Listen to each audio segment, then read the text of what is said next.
These are one of the most dangerous jobs, but because so for the people that work on the lobster and the fishing and the fishing charter boats, it says that the lobstermen may see relief from steep Chinese tariffs, and that's one of the most dangerous jobs because of what you're taking into account here. Portland, and coming out of Portland, Maine, China is making U.S. lobster eligible for a tariff reduction.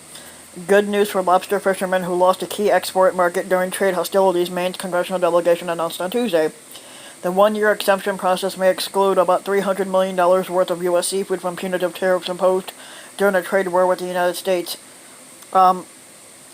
Senators, the dumbass Susan Collins and Angus King, and Representatives Shelley Pingree and Jared Goldman said in a joint statement, starting next week, the Chinese businesses could apply for a tariff exemption that would let them buy U.S. lobster at a lower price, officials said.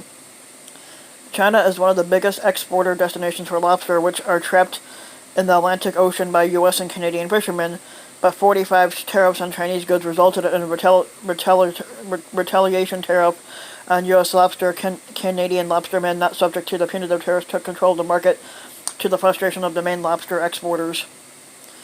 The delegation's announcement won't have an immediate impact on Maine's lobster industry, but it's good news in the long run, said William Bruns, operations manager at the lobster company in Arundel, Maine. Any positive news is a few steps in the right direction. The announcement came after 45 and Chinese officials reached a trade agreement last month that included agreements that formalized China's commitment to buy more American goods in some sectors. Maine's congressional delegation wrote to U.S. Trade Representative Robert Lighthizer, I'm not sure if I'm saying that name right, asking him to hold China accountable for its commitment to buy more lobster from the United States. The delegation noted that the U.S. lobster exports to China dropped about 64% in the first month after the retaliation tariffs were imposed. We have strongly advocated for the hard-working Maine lobstermen and women who have been unfairly harmed by the retaliation tariffs. As always, we will continue to fight on their behalf and on behalf of other Maine industries and small businesses that are affected by the ongoing trade war, the delegation said in a statement. Maine's lobster industry is coming out of a decade in which the volume and value of catch shattered previous records. But yet,